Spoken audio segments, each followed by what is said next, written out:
Today we delve into one of the most fascinating and controversial chapters in the history of power, the scandals associated with the papacy. For centuries, the Vatican has been considered the heart of spiritual power.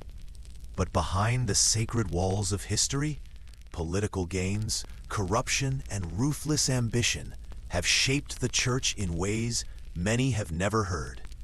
From teenage popes and sold-out popes to secret trials and deadly feuds, we uncover the hidden truths that shook the very foundations of the Catholic Church. So fasten your seatbelts for a deep and enlightening journey through the shadows of the papal past, because history isn't always holy. So before you get comfortable, give the video a like and subscribe, but only if you really like what I'm doing here. Leave a comment letting me know where you're watching the video from and what time it is in your corner of the world. It's always amazing to see how far this little community extends. Now, dim the lights. Maybe turn on a fan or some soothing background noise, and let's dive into today's story together. For nearly 2 millennia, the papacy has stood as one of the most enduring and influential institutions in human history. Rooted in the belief that the Pope is the spiritual successor to Saint Peter, the apostle chosen by Jesus Christ to lead his followers, the Bishop of Rome holds a position of profound religious authority. But the power of the papacy has never been limited to the spiritual realm alone. At its height, the Vatican wielded immense political, economic, and cultural influence, shaping the course of European civilization, mediating conflicts between kings and empires, dictating moral law, and acting as the supreme voice of Christianity for millions of followers around the globe.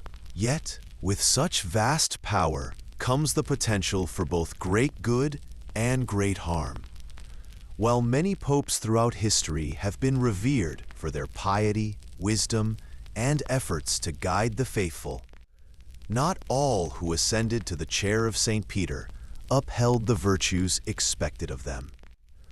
There have been darker chapters in the history of the papacy, times when the sacred office was corrupted by ambition, greed, cruelty, and scandal. Some popes used their position not to serve God or the Church, but to pursue personal gain, amass wealth, indulge in vice, or manipulate political systems for the benefit of their families and allies. These controversial and often shocking episodes challenge the perception of the papacy as an unbroken chain of holy and moral leadership. They serve as stark reminders that even within institutions built on spiritual ideals, human flaws and the thirst for power can take hold. In this exploration, we delve into some of the most notorious and morally compromised figures ever to occupy the highest seat in the Catholic Church. Men whose actions stained the legacy of the Vatican and left indelible marks on the pages of history. This is not a story of faith alone. It is a story of power, politics, betrayal, and at times, decadence. It is a journey through the darkest corridors of the Vatican, where robes of holiness often concealed ambitions far removed from the teachings of Christ. Let's go back to one of the darkest and most controversial periods in the history of the Catholic Church, a time known as the Saeculum Obscurum, or the Dark Age of the Papacy. This era stretched from around 904 to 964 AD and is also famously, or infamously, called the Pornocracy. That name comes from Greek and means rule of prostitutes. Why such a shocking label? Because during this time, the papacy was heavily influenced, some say controlled, by one powerful Roman family, the Theophylacts. The Theophylacts were incredibly wealthy and politically dominant in early 10th century Rome. At the head of the family was Theophylact I. He had a key financial role in the papal court and later became the Count of Tusculum. But it wasn't just the men pulling strings. In fact, it was the women of the family, especially Theophylact's wife Theodora and their daughter, Marozia, who left the biggest mark on history. These women weren't queens or popes, but they held enormous power behind the scenes. They decided who would become pope and used their influence to shape the church to fit their own political ambitions. At the center of this powerful family's grip on the church were two women, Theodora, the wife of Theophylact, and their daughter, Marozia. Writers from that time, like Liutprand of Cremona, described them as cunning and influential, using personal relationships, including alleged affairs, to gain political power. They were said to control who became pope and who was removed, all to serve their own ambitions. Now, it's true that some of these accounts may be exaggerated or shaped by the moral judgments of medieval historians.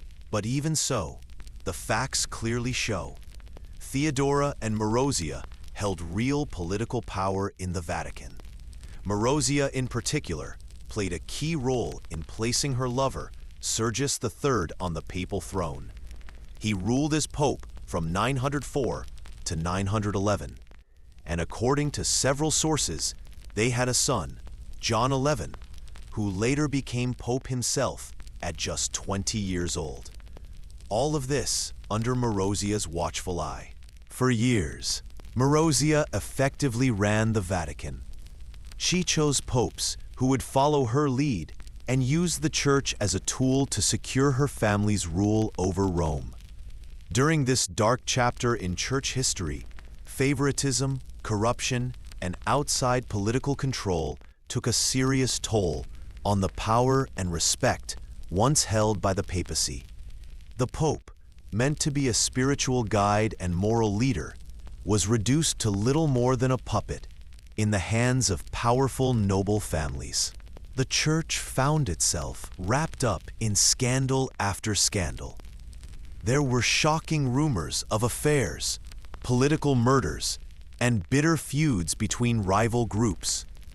At times, these groups even went as far as choosing their own competing popes. The result? Violent clashes that shattered the image of the church and deeply damaged its spiritual authority. But change finally came. In the mid-900s, the German Ottonian dynasty stepped in. With leaders like Emperor Otto I, the church slowly began to clean up its image and reclaim its independence. These reforming emperors pushed back against corruption and helped return the papacy to a more honest and spiritual path.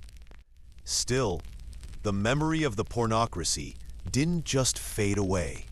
It remained a painful reminder of what can happen when spiritual leadership is overtaken by greed, lust, and political ambition. Pope John XII, born Octavianus, was pope from 955 to 964 AD and is often considered one of the most immoral popes in Catholic history. He became pope at around 18 years old, thanks to his father, Alberic II of Spoleto. Alberic, who ruled Rome and came from the powerful Theophylact family, wanted to keep control of the papacy by putting his son in charge. From the beginning, John XII treated the role of pope more like a way to enjoy power and pleasure than as a holy responsibility. According to people who lived at the time, especially Liutprand of Cremona, a bishop and diplomat, John's behavior was shocking. They claimed he turned the Lateran Palace, the Pope's official home, into something like a brothel. He was accused of having affairs with many women, including his own relatives and the widows of important Roman leaders. Liutprand listed many shocking things Pope John XII was accused of doing: making a deacon in a stable, holding mass while drunk, calling on pagan gods during gambling, and even blinding or killing church rivals. While some of these stories might have been exaggerated, since Liutprand was writing for the German emperor, most historians agree that John XII was extremely immoral and not suited to be pope. John's careless rule eventually led to his downfall. In 962, he crowned Otto I, the King of Germany, as Holy Roman Emperor. But later, John betrayed Otto by secretly working with his enemies and encouraging rebellion in Rome. In response, Otto returned, removed John from power at the Synod of Rome in 963, and appointed Pope Leo VIII instead. This caused a major split, since many Romans still believed John XII was the rightful pope. John briefly returned to power as pope in 964, after Otto left Rome. However, his return didn't last long. Later that same year, he died in unclear and disgraceful circumstances, reportedly from a stroke while in bed with a married woman. Still, some believe this story may have been a rumor created for political reasons. His time as pope is considered one of the lowest points in the Church's spiritual authority. His rule brought to light long-standing concerns about the Vatican becoming too involved in worldly affairs and losing its moral integrity. The image of a teenage pope behaving like a corrupt Roman emperor and dragging the holy office into scandal left a lasting and damaging mark on the history of the papacy. These two case studies, the domination of the Vatican by the Theophylax during the Saeculum Obscurum and the debauched rule of Pope John XII, represent one of the most controversial and disreputable chapters in the long history of the papal office. They also serve as sobering reminders of how deeply human corruption can compromise even the most sacred institutions. The Cadaver Synod, Justice Beyond the Grave, a detailed look at the strange trial of a dead pope and the deep political battles inside the Church. In the late 800s and early 900s, the Catholic Church was going through a time of chaos and political infighting. The papacy, the office of the pope, was deeply influenced by powerful noble families, particularly in Rome, who often treated the papal throne like a political prize rather than a spiritual role. Popes were chosen, removed, or even murdered based on shifting alliances and power struggles between families, kingdoms, and factions within the Church. One such pope caught in this storm was Pope Formosus, who reigned from 891 to 896 AD. Before becoming pope, Formosus had been a bishop and diplomat, gaining both admirers and enemies for his political involvement, especially in trying to align the Church with certain powerful rulers like the Carolingians, a dynasty that ruled parts of what are now France and Germany. Formosus had a long and complicated history in church politics. He was once excommunicated, cut off from the Church by a previous pope, John VIII, for overstepping his authority, but was later forgiven and restored. When he became pope, Formosus invited Arnulf of Carinthia, a German king, to invade Italy and remove Emperor Lambert of Spoleto, a rival supported by a strong Roman family. Arnulf was crowned Holy Roman Emperor by Formosus in 896.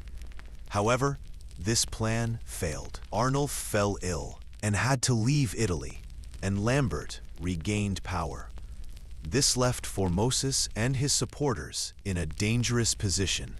Soon after, Formosus died, possibly from natural causes, though some theories suggest he was poisoned.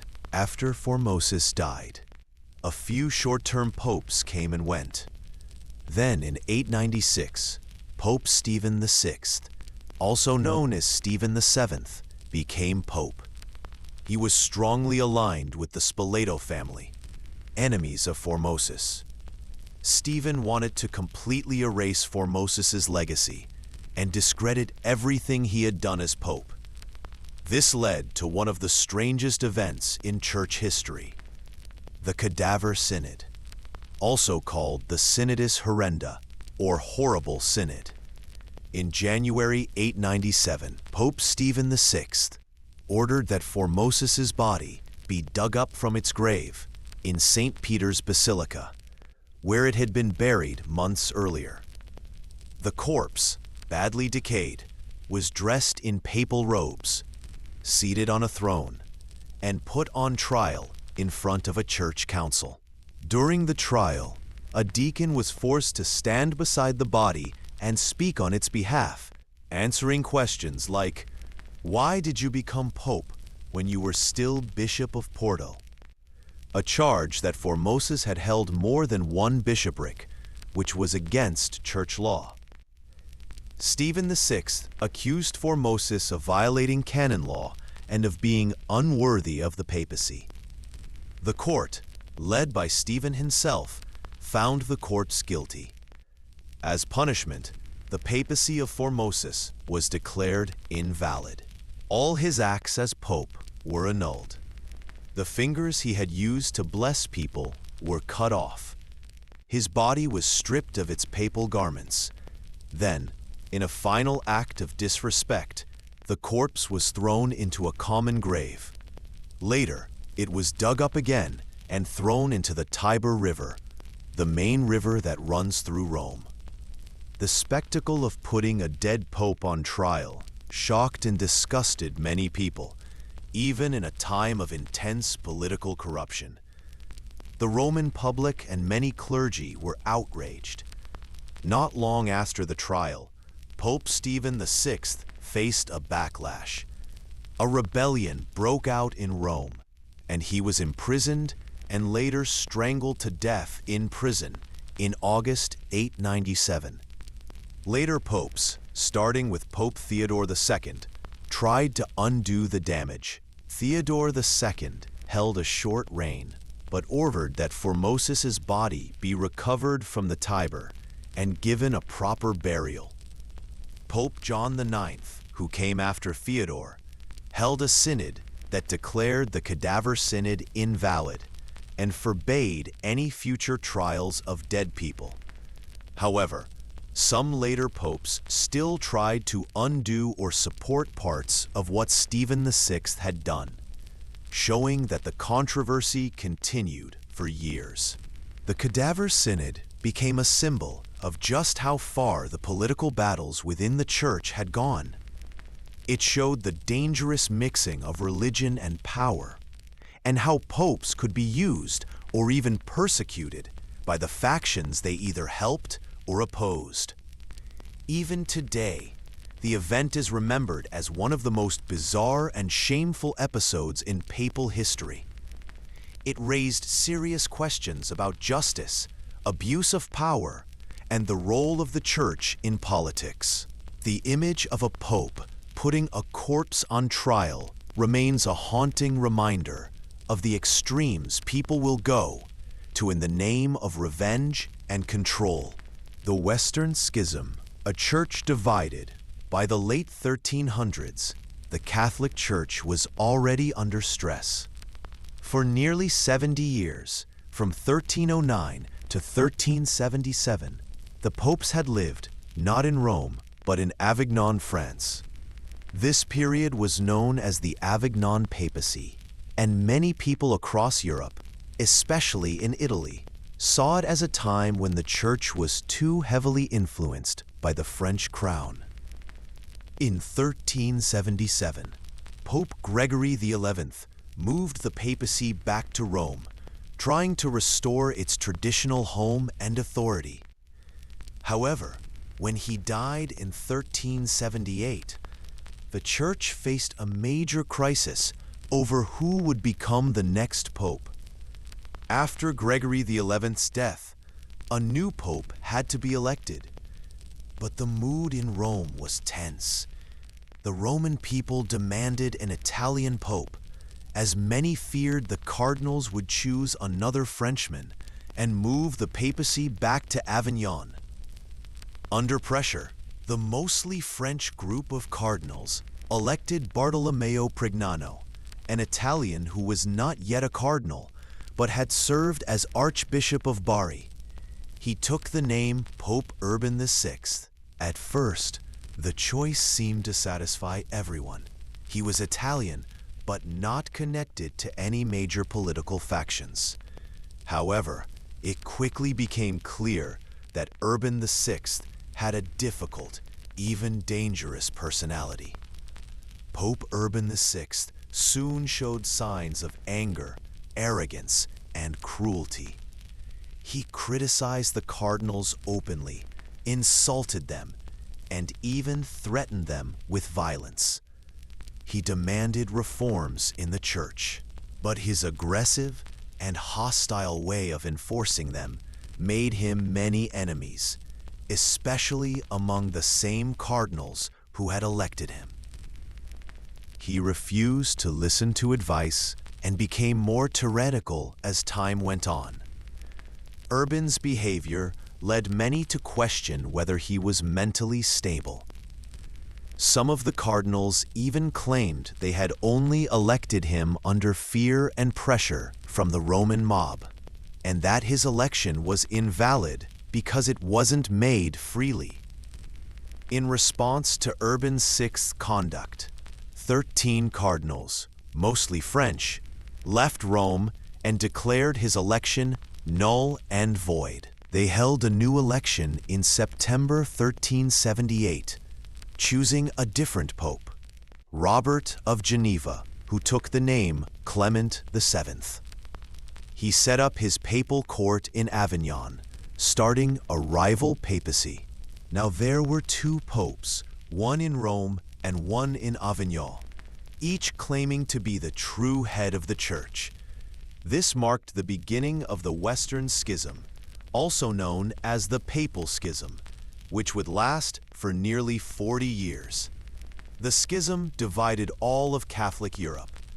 Different countries took sides, often based on political alliances rather than religious belief. France, Scotland, Spain, and some Italian states supported Clement VII in Avignon. England, the Holy Roman Empire, and much of northern Italy supported Urban VI in Rome.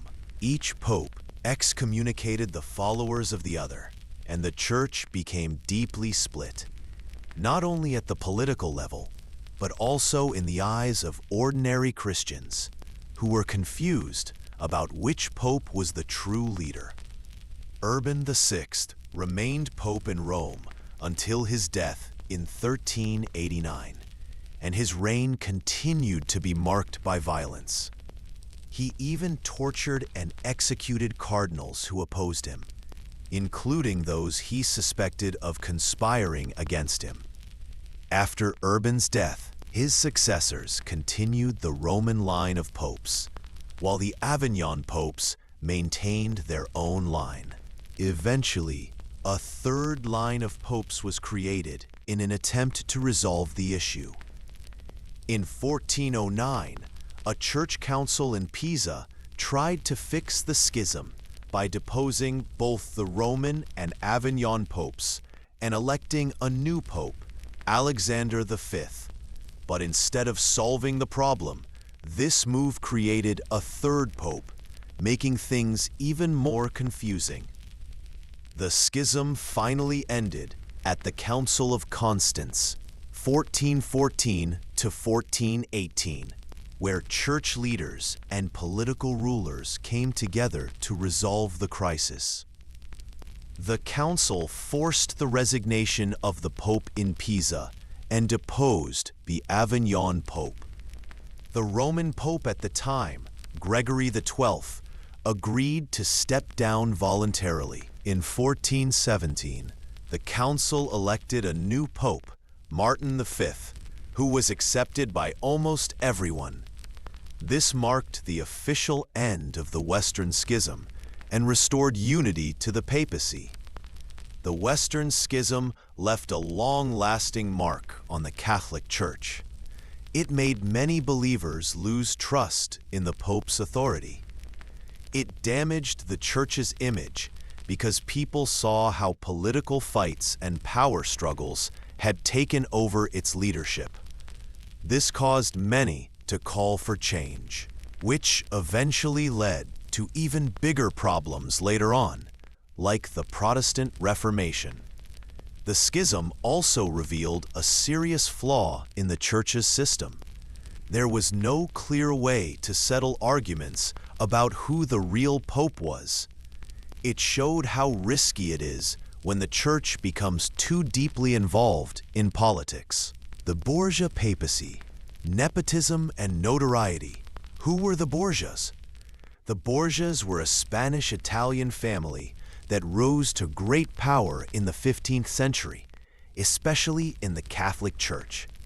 They became one of the most infamous families in European history, often associated with greed, corruption, scandal, and murder.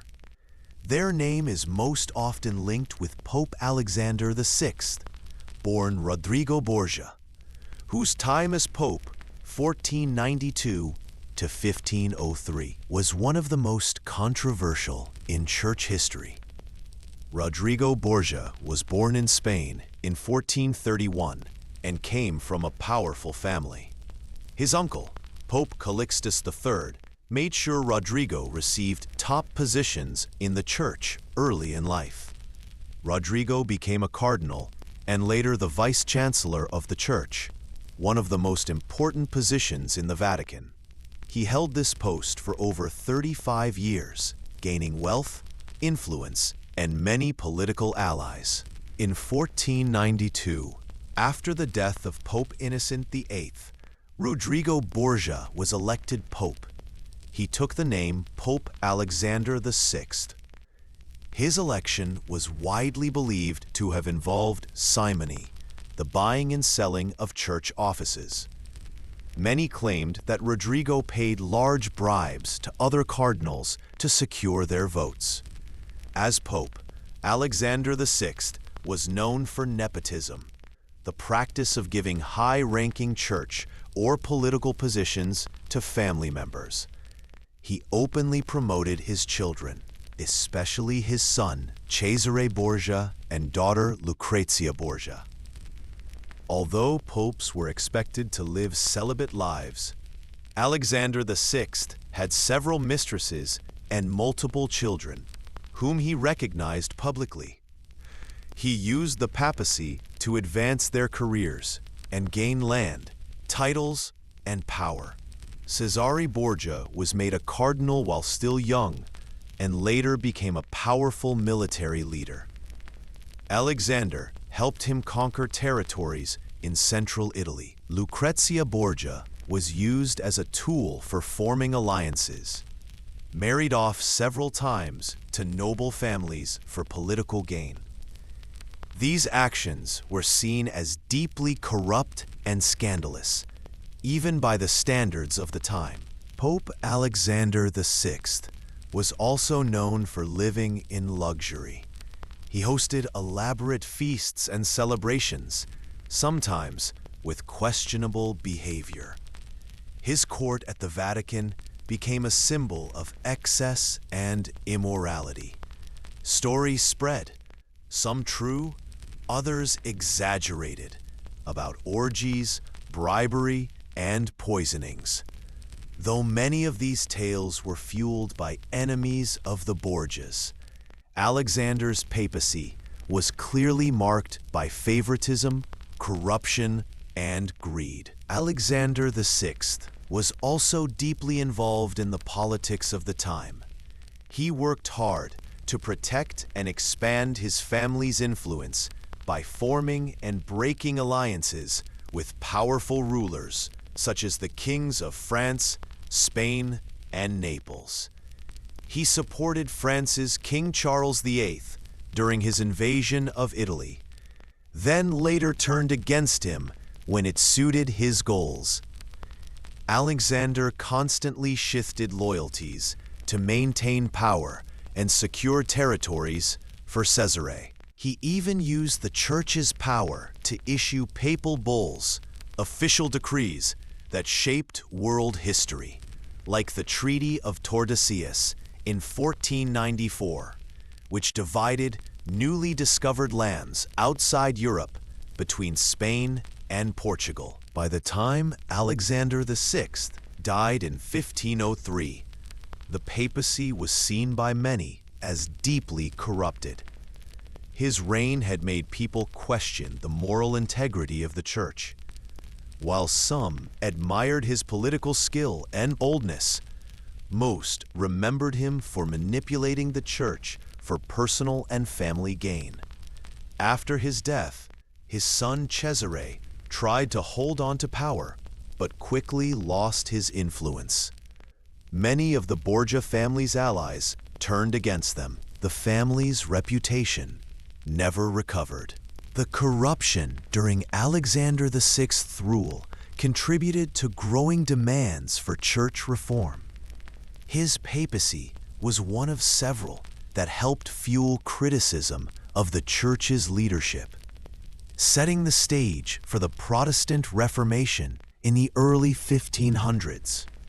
The Borgia papacy became a symbol of everything critics believed was wrong with the Catholic Church at the time: abuse of power, greed, moral failure, and a lack of spiritual leadership. Pope Alexander VI's reign remains one of the most controversial chapters in the history of the Catholic Church.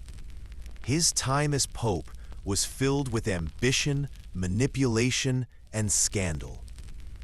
While he was a skilled politician and administrator, his actions deeply damaged the Church's reputation and helped spark calls for major reform. The legacy of the Borgia family lives on today as a reminder of how power, when unchecked by morals or duty, can corrupt even the highest offices of faith. The sale of the papacy. Benedict IX scandal. Pope Benedict IX is one of the most infamous figures in the long history of the Catholic Church. He served as pope not once, but 3 separate times in the 11th century, making him the only person in history to do so. His time in power was filled with corruption, scandal, and political chaos, and he is perhaps most remembered for an outrageous act: selling the papacy. Benedict IX was born around 1012 into the powerful Tusculani family, which controlled much of Rome and the papacy at the time. His real name was Theophactus of Tusculum, and he was likely in his early 20s or even younger when he first became pope in 1032. His rise to power wasn't due to religious leadership or spiritual devotion. It was the result of his family's political influence. His father, Count Alberic III of Tusculum, used his wealth and power to push his son into the papal office. From the start, Benedict IX's time as pope was widely condemned. Contemporary writers, including church historians, described him as corrupt, immoral, and unfit for the role. He was accused of committing serious sins such as simony, buying and selling church positions, violence, sexual misconduct, and general lawlessness. Some accounts even called his behavior a disgrace to the chair of St. Peter. People both inside and outside the church were shocked by how openly he abused his position.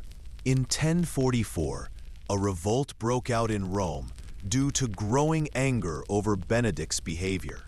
He was forced out of the city, and a new pope, Sylvester III, was elected by Benedict's enemies. But Benedict still had supporters and managed to return to power just a few months later in 1045, forcing Sylvester out. This created confusion. There were now two men claiming to be pope, both backed by different political groups. But what happened next shocked even the most cynical observers of the time. In May 1045, Benedict IX resigned from the papacy, but not out of guilt or humility. He sold the office to his godfather, John Gratian, a respected churchman who wanted to restore honor to the papal seat. John Gratian paid a large sum of money to Benedict, supposedly to help him marry a woman he loved. Although that marriage never happened. John Gratian became pope under the name Gregory VI. But the sale of the papacy caused outrage. Even though Gregory VI was a good man, the very idea that the holy office could be bought and sold like property was shocking and deeply offensive to many Christians. This event is considered one of the lowest points in the history of the papacy, and it clearly showed how far the church had strayed from its spiritual roots. The scandal didn't end there. Benedict IX regretted giving up power and soon tried to reclaim the papacy. For a time, there were three rival popes: Benedict IX, Gregory VI, and Sylvester III, all claiming to be the true pope. In 1046, King Henry III of Germany stepped in to solve the crisis. He called the Council of Sutri, where all three popes were either deposed or forced to resign. A new pope, Clement II, was chosen by Henry and recognized by the Church. Benedict IX was excommunicated for a time, but later reconciled with the Church before his death. Benedict IX's actions are often remembered as one of the darkest chapters in papal history.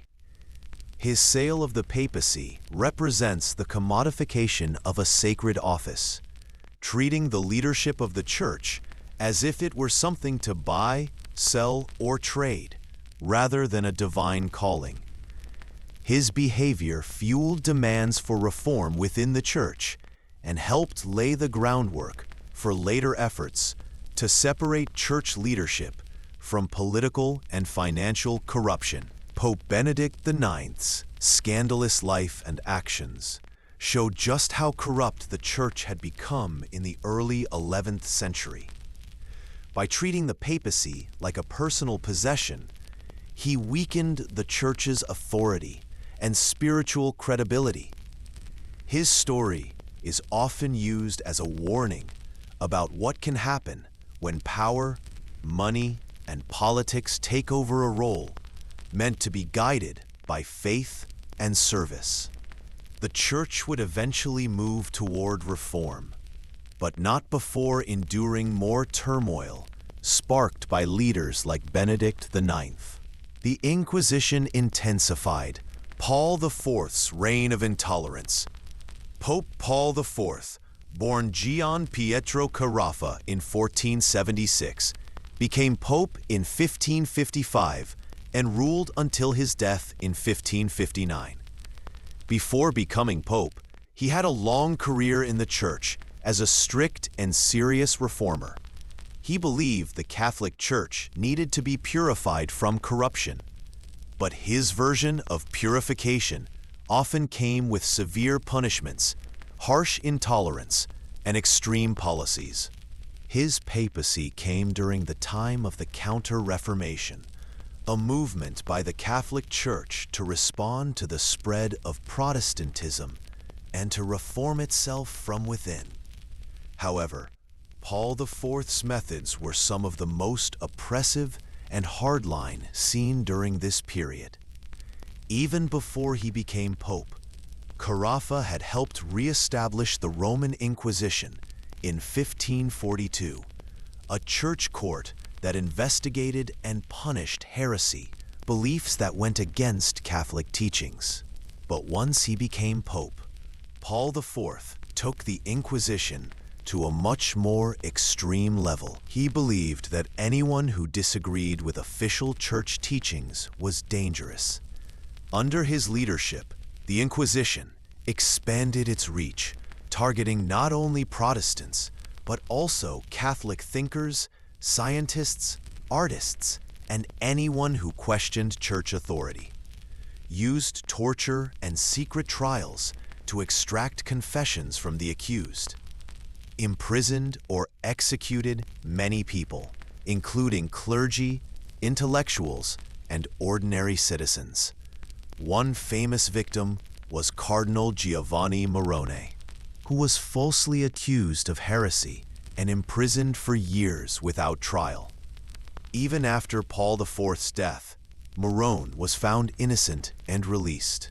Paul IV also created a list known as the Index Librorum Prohibitorum, or the Index of Forbidden Books.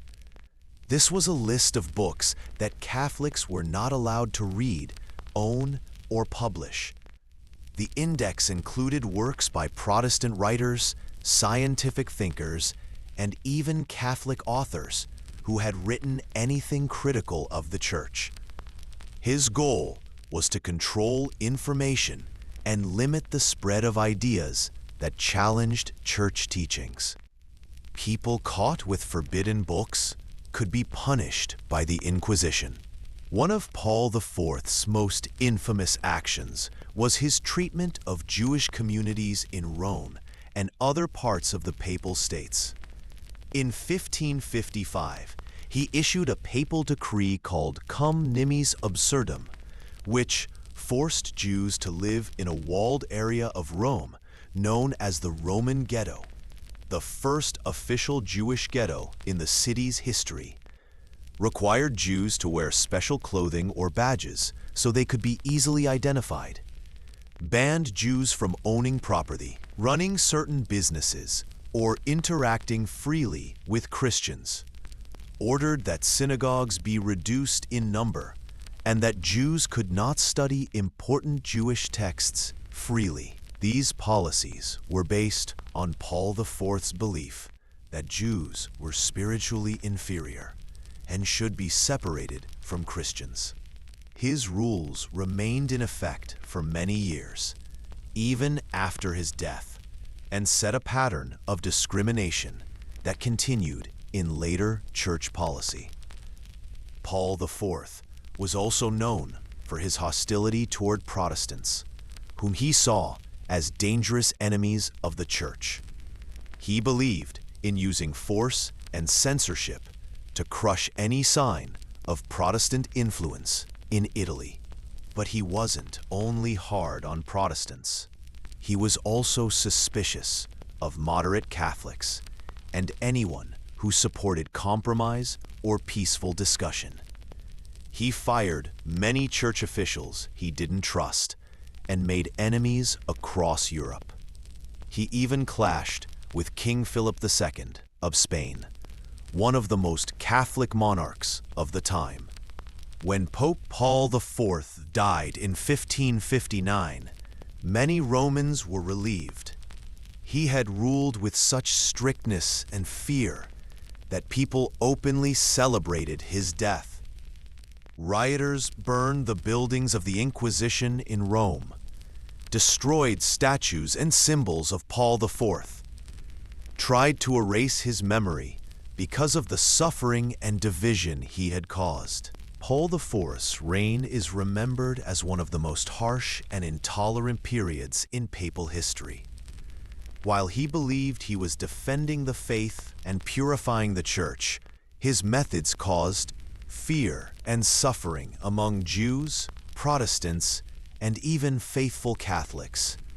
A climate of censorship and suspicion that stifled learning and creativity. Long-term damage to the Church's reputation especially in how it treated minorities and dissenters. His actions are often seen as an example of religious extremism, where the desire to protect faith crosses into cruelty and injustice. Pope Paul IV's time as pope was marked by intense religious control, harsh punishment, and deep intolerance. His expansion of the Inquisition and creation of the Roman ghetto show how the Church, under his leadership, used fear and force to keep power. His papacy left behind a legacy of division, discrimination, and suppression, revealing the darker side of Church history during the Counter-Reformation. The Reformation catalyst, Leo X's Indulgences. Pope Leo X, born Giovanni di Lorenzo de' Medici in 1475, became pope in 1513 and ruled until 1521. He was a member of the powerful Medici family of Florence, famous for its wealth, political power, and support of the arts. Leo X was highly educated, charming, and cultured, but he was also known for being extravagant and more interested in politics and luxury than spiritual leadership. His papacy is most remembered for playing a key role in starting the Protestant Reformation, largely because of his decision to sell indulgences to raise money. In the Catholic Church at the time, an indulgence was a document sold to people that promised reduced punishment for sins, either for themselves or for loved ones who had died. The Church taught that even forgiven sins required a time of purification in purgatory before a soul could enter heaven. Originally, indulgences were meant to be part of a larger process that included confession, repentance, and good deeds. But over time, they were abused and turned into a money-making tool. By the early 1500s, indulgences were being sold like commercial products, sometimes with the false promise that buying one could completely erase all sins or guarantee a loved one's immediate entry into heaven.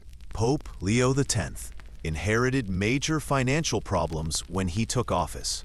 One of his biggest goals was to rebuild and expand St. Peter's Basilica in Rome, a massive and costly project that symbolized the power and glory of the Church.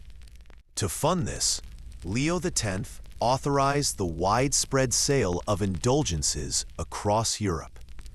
He sent out preachers and agents, most famously a German friar named Johann Tetzel, who used emotional tactics to pressure people into buying indulgences. Tetzel reportedly said things like, "As soon as a coin in the coffer rings, a soul from purgatory springs."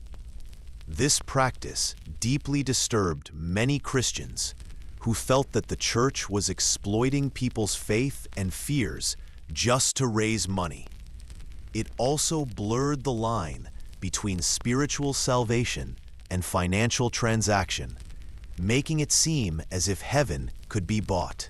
One of the most vocal critics of indulgence sales was a German monk and theology professor named Martin Luther. In 1517, Luther wrote his famous 95 Theses, a list of arguments challenging the Church's teachings and practices, especially the abuse of indulgences. He nailed the document to the door of the Castle Church in Wittenberg, Germany, sparking a massive religious movement now known as the Protestant Reformation. Luther argued that salvation could not be bought. It came through faith alone. The Church had no authority to sell forgiveness. Popes and priests had become too corrupt and power-hungry. When Leo X heard about Luther's actions, he at first dismissed him as a minor troublemaker. But as Luther gained supporters, Leo excommunicated him in 1521, declaring him a heretic. However, by that time, the Reformation had already begun to spread rapidly. While people across Europe were being pressured to buy indulgences, Leo X was living a life of great luxury in Rome. He, through lavish feasts and celebrations, supported artists like Raphael and other Renaissance masters, spent huge sums on clothes, art, and architecture, drained the church's treasury, and even borrowed money to support his spending. This made the contrast between the church's teachings and its actual behavior even more obvious.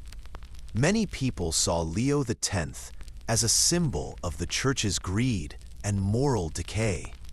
Pope Leo X's decision to finance church projects by selling indulgences helped trigger one of the most important events in Christian history, the Protestant Reformation.